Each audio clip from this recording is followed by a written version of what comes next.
ہے غسل کا موقع نہ ملے، آپ کو وہاں کہیں غسل کا موقع نہ ملے تو آپ وضو کر کے بھی کیا کر سکتے ہیں؟ احرام باندھ سکتے ہیں، لیکن یہ کریں۔ دوسری چیز، احرام کی 2 چادریں اوڑھنا۔ انشاءاللہ کل احرام آ جائے گا، حج کا جب طریقہ کار آئے گا تو اس میں آپ کو احرام باندھنے کا طریقہ بتا دوں۔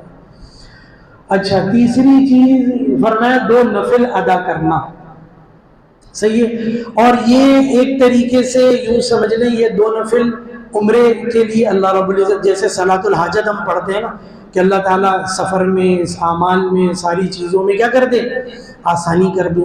توبہ کی بھی نیت کر لیں، اللہ پچھلے گناہوں سے توبہ کرتا ہوں، تو 2 رکعت یہ نفل پڑھ لینا اس کے اندر۔ اس میں یہ چیزیں یاد رکھیں، اس میں ہر چیز کو فرض واجب نہیں، 4 چیزیں جو وہ بتائیے نا وہ ضروری ہے، باقی چیزیں ہر چیز ضروری نہیں۔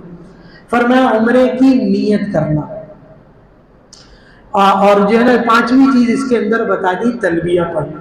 اب دیکھیں، ایک تو غسل، صفائی ہو گئی، غسل ہو گیا۔ دوسرا، احرام کی 2 چادریں مرد یعنی پہنیں گے، عورتیں تو جو اپنا لباس ہے، اپنے کپڑے وہ استعمال کریں گے۔ 2 رکعت نفل پڑھ لیں گے۔ اب دیکھیں، بہت ممکن ہے کہ آپ کا سفر یہاں سے ہو رہا ہو جدہ، آپ یہاں سے کہاں جا رہے ہیں؟ جدہ۔ تو بعض لوگ یہاں سے گھر سے اپنا احرام باندھ کے نکلتے ہیں، صحیح ہے نا، یہاں سے اپنے کپڑے، کیونکہ اب کپڑوں کو اٹھانا پھر رستے میں مشکل ہو جاتا ہے، احرام کو بھی پھر یہاں سے لے کے جاؤ، رستے میں احرام جہاز میں یا ایئرپورٹ پہ بدلو، مشکل۔ تو لوگ کیا کرتے ہیں؟ احرام یہیں سے ہی پہن لیتے ہیں اپنے گھر سے۔ تو آپ یہ کر سکتے ہیں، صفائی بھی ہو گئی، غسل بھی ہو گیا، اپنا احرام بھی پہن لیا، اور 2 رکعت آپ نے کیا کر لی؟ نماز بھی پڑھی۔ لیکن یہ جو نیت ہے نا، یہ نیت اور تلبیہ کے بعد آپ گویا حالت احرام میں شمار ہوتے ہیں، یعنی پابندیاں جو آپ پر لگیں گی نا، اصل پابندیاں صرف چادر پہننے سے نہیں لگیں گی۔ وہ جو آپ چادر اوڑھیں گے اور چادر نیچے باندھیں گے، اس سے آپ پر کوئی پابندی نہیں لگے گی، ابھی کوئی پابندی نہیں۔ آپ پر جو پابندیاں لگیں گی کہ یہ خوشبو نہیں لگانا، یہ نہیں کرنا، وہ نہیں کرنا، آ جائیں گی وہ چیزیں۔ تو وہ پابندیاں کب ہوتی ہیں؟ جب آپ نیت کر لیں گے اور اس کے ساتھ تلبیہ پڑھ لیں گے، تب آپ پر پابندیاں لگ جائیں گی، ورنہ آپ نے چادریں اوڑھی ہوئی ہیں تو کوئی بات نہیں۔ اب آپ کا سفر یہاں سے کہاں ہو رہا ہے؟ جدہ، تو آپ یہ تینوں کام کیا کر لیں؟ گھر سے کر لیں، لیکن یہ 2 کام ابھی نہ کریں، نیت نہ کریں، اور دوسری چیز ابھی تلبیہ نہ پڑھیں، یہ ابھی چھوڑ دیں، کیونکہ ایئرپورٹ آپ جائیں گے 4 گھنٹے پہلے کم از کم، وہ حاجی کیمپ والے بتائیں گے، انٹرنیشنل فلائٹیں تقریباً ایسی ہوتی ہیں کہ آپ 4 گھنٹے، 3.5، 4 گھنٹے 5، پھر لمبا پروسیس ہوتا ہے، ساری چیزوں کا سامان ہے، یہ ہے، اور اچھا یہ ہے کہ جو وقت ہے اس سے پہلے آپ چلے جائیں تاکہ جلدی اپنی چیزوں سے فارغ ہو کے آرام کریں اپنا بیٹھے۔ تو بہرحال آپ کا اگر سفر جدہ کا بھی ہے تو آپ ابھی یہ 2 چیزیں نہ کریں، ایئرپورٹ جائیں، وہاں ساری چیزوں سے فارغ ہو جائیں، ریسٹ کریں، کھائیں پیئیں۔ اب جب آپ جہاز پہ بیٹھ جائیں، ساری چیزیں ہو کر، اب آپ کی 2-2.5 گھنٹے کی فلائٹ ہے، اب آپ جہاز پر جب بیٹھ جائیں تب آپ عمرے کی نیت کریں، صحیح ہے۔ اور دوسری چیز، نیت کے ساتھ آپ کیا کریں گے؟ نیت پکی ہو جائے گی جب آپ تلبیہ پڑھ لیں گے، لبیک اللہم لبیک، لبیک لا شریک لک لبیک، ان الحمد والنعمت لک والملک لا شریک لک۔ بات سمجھ میں آ گئی؟ یہ پکی ہوگی، نیت آپ کی پکی۔ اچھا، اب آگے بھی بات سن لیں، نیت آپ کو کتابوں میں بھی ملے گی، اللہم انی ارید العمرہ فیسرھا لی وتقبلھا منی، صحیح نا، یہ آپ کو الفاظ ملے۔ نیت کے الفاظ دیکھیں کہیں ضروری نہیں، آپ عام علماء سے ہر وقت میں سنتے ہوں گے، رمضان میں، عید میں، بھائی نیت کے کوئی الفاظ ضروری نہیں ہے، نہ فرض ہے نہ واجب، نیت دل کے ارادے کا ہے۔ آپ نے یوں دل میں نیت کر لی، زبان سے اطمینان کے لیے کہہ لیا، اے اللہ میں عمرے کی نیت کرتا ہوں، اے اللہ میں کیا کرتا ہوں؟ عمرے کی نیت کرتا ہوں، اے اللہ اس کو میرے لیے آسان کر دے اور اس کو قبول کر دے۔ اور کسی عبادت میں یہ چیز نہیں ہے، اس کے اندر یہ 2 چیزیں بیان کی گئی، قبولیت تو ہر عبادت کے اندر ہو، لیکن یہ آسانی اور سہولت اور کسی عبادت کے ساتھ نہیں، یہاں کہی گئی جو میں نے پہلے بات کی نا، تھوڑی بہت مشقت تکلیفیں آ سکتی ہیں، تو آپ کیا کریں؟ اس لیے اللہ سے مانگیں، اس لیے یہ چیز شروع سے بتائی گئی کہ کیا کرو؟ اللہ سے مانگو اس کے اندر کہ اللہ اس کو میرے لیے آسان کر دے اور اس کو قبول کر دے۔ اور وہی میں نے کہا پھر اس کے بعد تلبیہ، وہی پیچھے اس کے بعد پھر تلبیہ، یہ 2 چیزوں کے کہاں کر دیے؟ ہاں، صحیح نا، یہ دو چیزیں ہو گئی تو اب اس کے بعد آپ گویا حالت احرام میں آ گئے. اب آپ کے اوپر پابندیاں لگ گئی. اب وہ پابندیاں کیا ہیں وہ آگے آ گئی. جی احرام ابتدائی کام یہ صفائی. ٹھیک ہے آگے کریں. صحیح ہے نا. احرام باندھنے کا طریقہ چادریں ہوں گی دو فرمایا اوڑھنے کے لیے ایک ہوگی اور دوسری آپ کے نیچے ازار کے لیے لنگی کے طور پر ایک وہ چادر ہوگی. نفل 2 رکعتیں احرام کی نیت سے.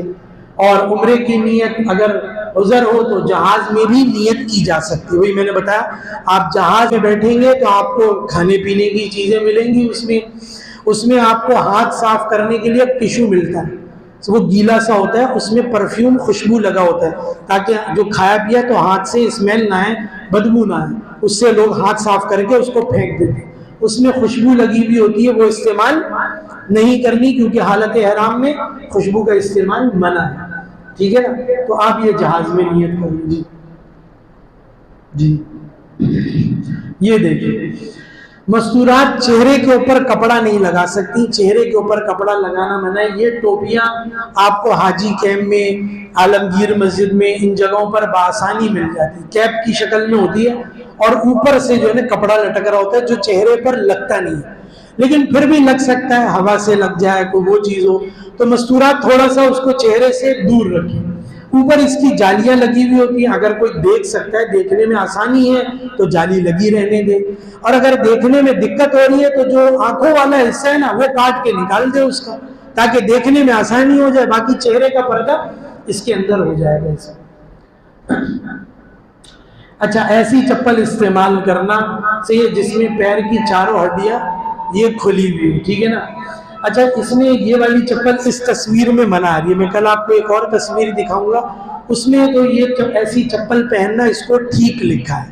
صحیح ہے نا. اس کو ٹھیک. آج بھی میں نے مفتیان کرام سے بات ہو رہی تھی تو جو حج کا انسائکلوپیڈیا ہے مفتی انعام الحق صاحب کی, انہوں نے اس کی تصویر مجھے بھیجی تو اس کے اندر جو انہوں نے مسئلہ لکھا ہے اس میں یہ فرمایا کہ یہ 2 ہڈیاں, ایک تو وہ پیر کی جو ابری ہوئی سامنے کی ہڈی ہے جس پر ہم فیتا تسمہ باندھتے ہیں اپنے جوتے کا, وہ جو ابری ہوئی ہڈی ہے وہ بھی کھلی ہوئی ہونی چاہیے.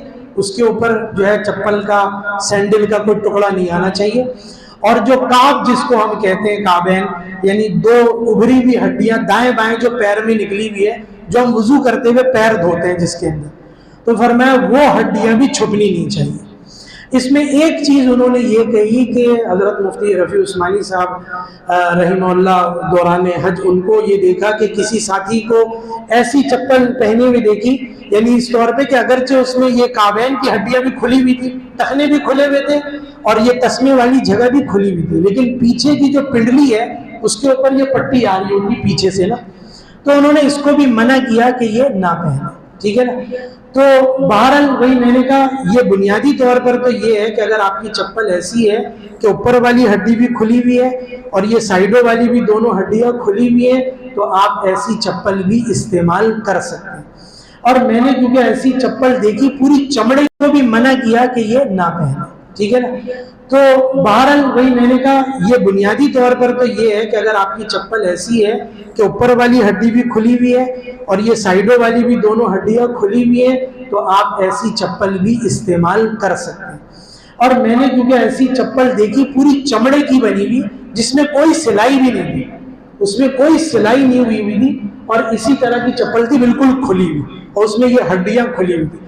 بعض لوگ کیونکہ نہیں استعمال کر پاتے یہ چپل 2 فیتے والی, اور کیونکہ وہاں چلنا پڑتا ہے کافی لمبا وہ چیزیں ہوتی ہیں تو پیر سے نکل جاتی ہے چپل, تو یہ چیزیں. لیکن میں اب بھی یہی کہوں گا احتیاطاً یہی والی چپل استعمال کر لیں جو 2 فیتے والی, تاکہ کوئی ایسے اشکال اعتراض کی بات نہیں. جی اب فرمایا کہ یہ چیزیں ہونے کے بعد احرام آپ کا مکمل ہو گیا. طواف شروع کرنے تک مرد حضرات فرمایا یہ قدر بلند آواز سے جو ہے وہ تلبیہ اپنا پڑھیں گے, خواتین دل میں کثرت سے. جی احرام باندھنے کے بعد کچھ چیزیں جائز ہیں, فرمایا کچھ چیزیں مکروہ ہیں اور کچھ چیزیں ممنوع ہیں. آگے دیکھنا تصویریں ہیں کتنی, پکچر کتنی باقی ہیں, ارے ڈائریکٹ دیکھیں صحیح نا. تو کچھ چیزیں چل ٹھیک ہے چھوڑ دو پیچھے کر کے. فرمایا کہ کچھ چیزیں اس کے اندر ناجائز ہیں جو نہیں کرنی, کچھ چیزیں مکروہ ہیں اور کچھ چیزیں بالکل, کچھ چیزیں جائز ہیں, کچھ چیزیں مکروہ ہیں اور کچھ چیزیں ممنوع ہیں جو بالکل ہی نہیں کرنی اس میں. جی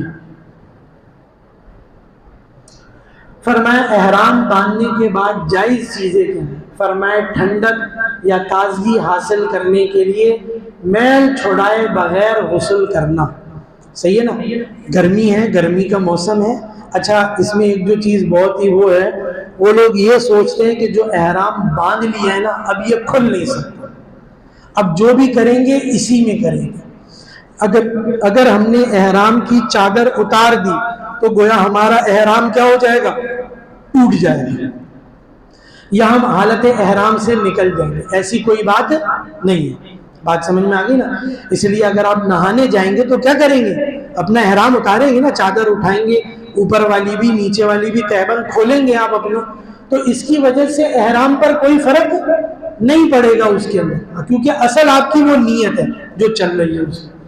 تو یہ غسل کرنا، انگوٹھی، چشمہ، چھتری، بیلٹ استعمال کرنا، زخمی اعضاء پر سوائے سر اور چہرے کے پٹی باندھنا بغیر. اب یہ کوئی بولے بھائی کسی کا سر پھٹا ہوا ہے تو پٹی نہیں باندھو بھائی، کھلی بھائی پٹی باندھ دیں گے بھائی، وہاں پہ اس کا جو جرمانہ ہوگا وہ کیا کریں گے؟ دے دیں گے بھائی. بات سمجھ میں آ رہی نا؟ تو یہ چیزیں بھائی کو بولے نہیں بھائی وہاں تو طریقہ بتایا تھا، سر سے خون بہ رہا، پٹی نہیں باندھیں گے، ایسی کھلا رکھیں گے، تو بھائی وہ تو مر جائے گا اس کے اندر. بھائی جان بچانا ضروری ہے. تو جو اس کا جرمانہ لگے گا وہ کیا کریں گے؟ جرمانہ دے دیں گے، پٹی تو باندھیں. لیکن ویسے اگر کوئی چوٹ ہے وہ چیزیں گزارا ہو سکتا ہے تو پھر پٹی سر پر اس پہ نہیں باندھیں گے. بغیر خوشبو کی دوا لگانا، اس میں جو مرہم وغیرہ یا ایسی کوئی چیز لگائی جاتی ہے. اور فرمایا موذی جانور یعنی جو سانپ ہے، بچھو ہے، یہ چیزیں ان کو مارنا. فرمایا یہ چیزیں حالت احرام میں جائز ہے.